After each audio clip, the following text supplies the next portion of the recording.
mo na siyang pakasalan. No, Ma! Tuloy ang kasal. Tuloy na tuloy. Kaya kung hindi mo matatanggap si Rosalinda, wala na akong pakialam kung magpunta kayo sa kasal namin o hindi.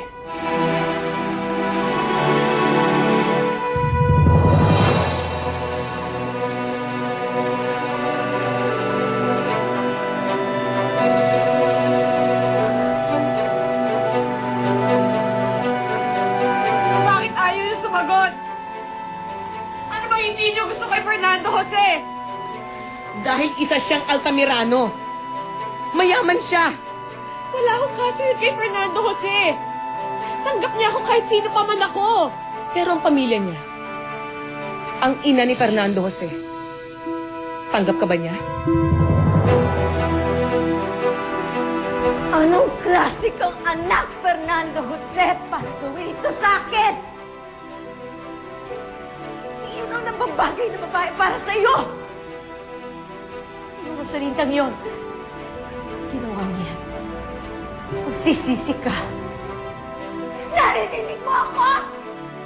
Pagsisisihan mo to! Ba't tatahimik ka? Nakilala mo na bang ina ni Fernando Jose? Aaminin ko kung hindi niya ako gusto. Nakita mo na? Pero baliwala sa akin na hindi ako gusto ni Valeria Altamirano. Dahil si Fernando Jose lang ang importante sa akin.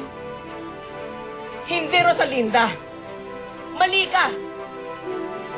Mahalaga ang sasabihin ni Valeria Altamirano, kaya matakot ka na dahil hindi ka niya gusto. Hindi mo alam ang ugali ng mayayamang to. Wala silang pakialam sa mga mahihirap na kagaya natin. Kaya nilang sirain ang buhay at kinabukasan mo kahit wala kang kasalanan. At ayoko mangyari sa'yo yun. Ayoko masaktan ka. Ayoko masira ang buhay mo. Ayoko madamay ka. Kaya hindi ka magpapakasal sa lalaking yun. Tia Martha! Ngayong patay na ang nanay mo, ay ako ng tatay yung ina para sa'yo. Ako ang magdidesisyon kung ano makakabuti para sa'yo at susundin mo ko, Rosalinda. Uurong ka sa kasal ninyo. Hindi ka magpapakasal kay Fernando Jose. Hindi ako papayag hanggat nabubuhay ako.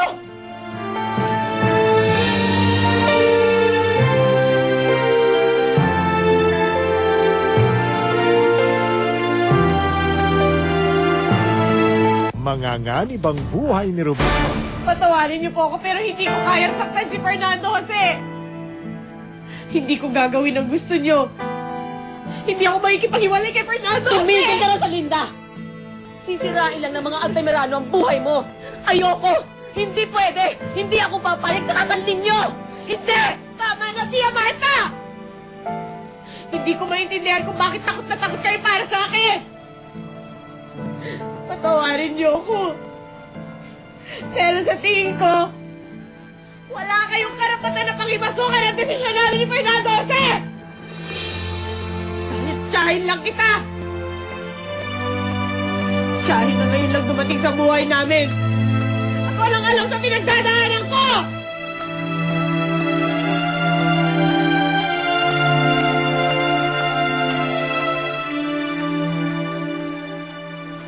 Rosalinda, pasok ka na.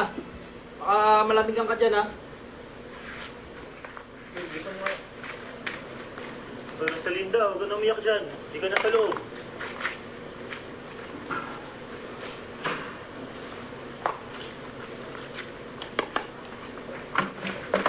Ko, Aldo, bilis-bilisan nyo naman. O, ang dami pa, o. Pasok yan sa loob. Dito mo na ilagay yan. Dito nga ilagay yan. Para ano. Teka. Kumabasag ha. Ingat-ingat ka lang dyan, Rico. Si Rosalinda ba yun? Opo. Bakit nandyan yan? Nako, ang batang ito. Rosalinda, ano ginagawa mo dito? Ba't nagmumukpo ka dyan? Hindi ka pa umuwi. Ayoko hong umuwi sa amin, Ninong. Pwede ho bang dito na lang akong matulog? Teka. Bakit naman? Ha? Bakit ayaw mo umuwi? Bakit? Siguro, inaaway ka na naman ng Fedrang yan, no? Hindi si Ate Fedra. Si Tia Marta, yung pinsan ni Inay. Siya ang dahilan kung bakit ayoko umuwi sa amin. Ang sakit-sakit sa loob ko na nagagalit sa akin ang anak ko, Clarita. Para akong sinasaksak ng kutsilyo sa dibdib. Pero kailangan kong tiisin yun. Para lang mailigtas ko ang anak ko sa mga Altamiranong yun. Pero tama rin naman kasi si Rosalinda, Sol. Ang alam niya, tsahin ka lang niya. Kaya hindi mo may aalis na magalit siya sa pakikialam mo. Akala ko ba sabi ni Lucy mabait siyang tiyahin mong Marta na yan. Bakit ka pinaiiyak? Ayaw kasi ni Tia Marta si Fernando Jose para sa akin. Gusto niya umulong ako sa kasal namin. Ganon? Bakit naman siya tumututol, ha? Tsahin mo lang naman siya. Anong feeling niya? Nanay mo siya, ganon? Hindi ko talaga alam, Becky. Hindi ko talaga maintindihan kung bakit tutol na tutol si Tia Marta sa amin. Ako din Hindi ko na maintindihan Talaga, Tito? Bakit pa tayo nakaupo dito sa labas? Kung mahamugan tayo, sipunin tayo. Pumasok na tayo, bilis. Pasok. Bes, maganda na siya magmukmuk. Ano ka nasa loob ng bahay? Bakit kasi hindi mo nalang pabayaan yung anak mo, Soledad? Ayaw mo nun. Makakaganti ka na sa mga Altimiranong yan. Pag nakasal yung anak mo kay Fernando Jose, pwede na natin ubusin yung kayamanan nila. Wala akong pakialam sa kayamanan nila, Roberto. Kaya hindi ko gagamitin yun para lang gantihan sila. Lalo na't magpinsan sina Rosalinda at Fernando Jose. Magpinsan? Magkapatid sina Valeria at ang ama ni Rosalinda. Si Alfredo, Clarita. Kaya magpinsan sina Rosalinda at Fernando Jose. Isa pa yun sa dahilan kaya ayokong matuloy ang kasal nila. Sorry, Josep. Hindi ko naisip yun. Ba kung ganun dapat nga pigilan mo ang anak mo. Kasi masama nga nagpapakasal ang magpinsan. Bawal yun. Maniwala ka sa akin, Ate Pedra. Nag-away talaga si Tia Marta at si Ate Rosalinda kagabi. Narinig ko kasi silang nagtatalo. Kaya nga, hindi dito natulog si ate.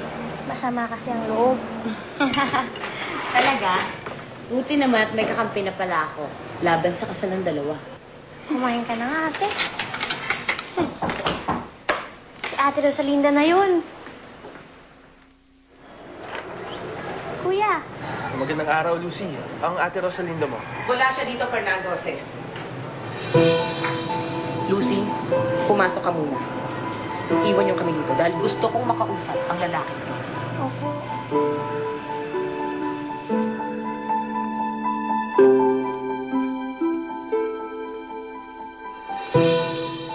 Tiro mo, Berta. Tuloy pa rin daw yung kasal nila, maski ayoko. Sinisuway na talaga ako ni Fernando Jose. Dahil sa Rosalindang yun. Valeria, malaki na si Fernando Jose. If I were you, tanggapin mo na lang na si Rosalinda ang gusto niyang pakasalan.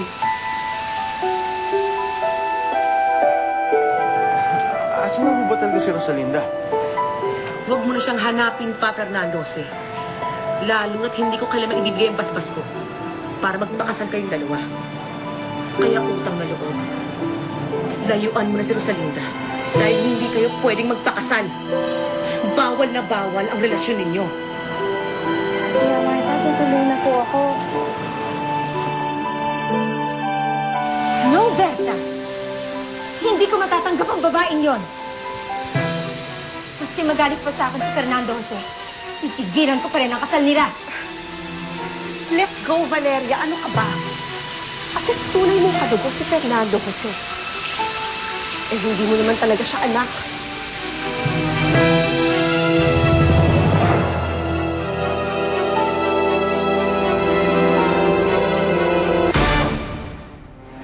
Hindi ko maintindihan.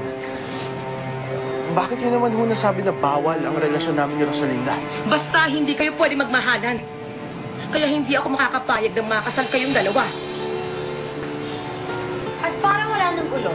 Pwede ba layo